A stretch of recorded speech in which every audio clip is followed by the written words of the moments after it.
తెలంగాణ గడ్డ అంటేనే పోరాటాల గడ్డ. ఇటువంటి పోరాటాల గడ్డ మీద భాగ్యనగరంలో జరిగే ఈ ఉద్యమము ప్రపంచ పలు దేశాలకు ఈరోజు సాంకేతికంగా మన భారతదేశ ఔన్నత్యాన్ని చాటుతుంది.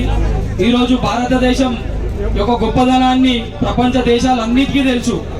గోవు యొక్క గొప్పదనము మనకంటే అమెరికా వాళ్ళకి ఎక్కువ తెలుసు. ఎందుకంటే ఈ గో మూత్రాన్ని అమెరికా వాళ్ళు డాలర్లలో కొనుక్కొని వాళ్ళు సేవిస్తున్నారు. కానీ మనము మన ఇంటి దగ్గర ఉన్న గోమూత్రాన్ని పట్టడం కూడా లేదు. ఎప్పుడైతే సత్యనారాయణ కథ కానీ ఇంకేదైనా పూజ ఉంటే తప్ప గోమూత్రం వైపు మనం కన్నెత్తి కూడా చూడం. క్యాన్సర్కి మొట్టమొదట గోమూత్రమే ఔషధంగా మారిన భారతదేశం ఇది. ఇటువంటి భారతదేశంలో గోహత్యలు జరుగుతున్నాయి ఒకవైపు, మరొక వైపు ఏమో భారత్ మాతాకి జై అంటారు.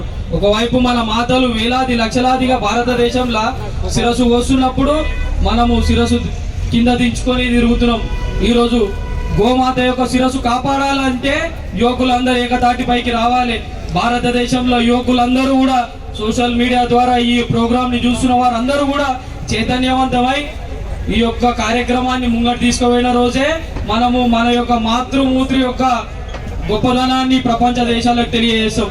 గోమాతను జాతీయ ప్రాణిగా ప్రకటించాలని అన్న అహర్నిశలు కృషి చేస్తున్నారు.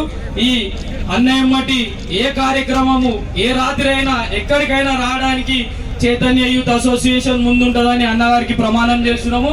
ఓల్డ్ సిటీలోనే చైతన్య యూత్ అసోసియేషన్ ఒక అసోసియేషన్, 100 మంది యువకులు ఉంటారు. ఎప్పుడు ఎక్కడ ఏ కార్యక్రమం ఉన్నా అన్న మేము నడుస్తేందుకు సిద్ధంగా ఉన్నాము. కానీ యువకులు అందరూ కూడా గుర్తించుకోవాలి, బక్రీద్ వచ్చినప్పుడు ఇంకేదన్నా అయినప్పుడు మనకు గోమాత గుర్తొస్తుంది తప్ప పుట్టప్పుడు గుర్తురాదు. 365 రోజులు మనం మర్చిపోయిన గోమాతను ఒక బక్రీద్ అప్పుడు వారం రోజులు మాత్రం హల్చల్ చేసి అడావిడి చేసి రోడ్ల మీద చెక్ పోస్ట్ వేసాం. అదే చెక్ పోస్ట్ ఎప్పటికీ రోడ్ల మీద ఉంటే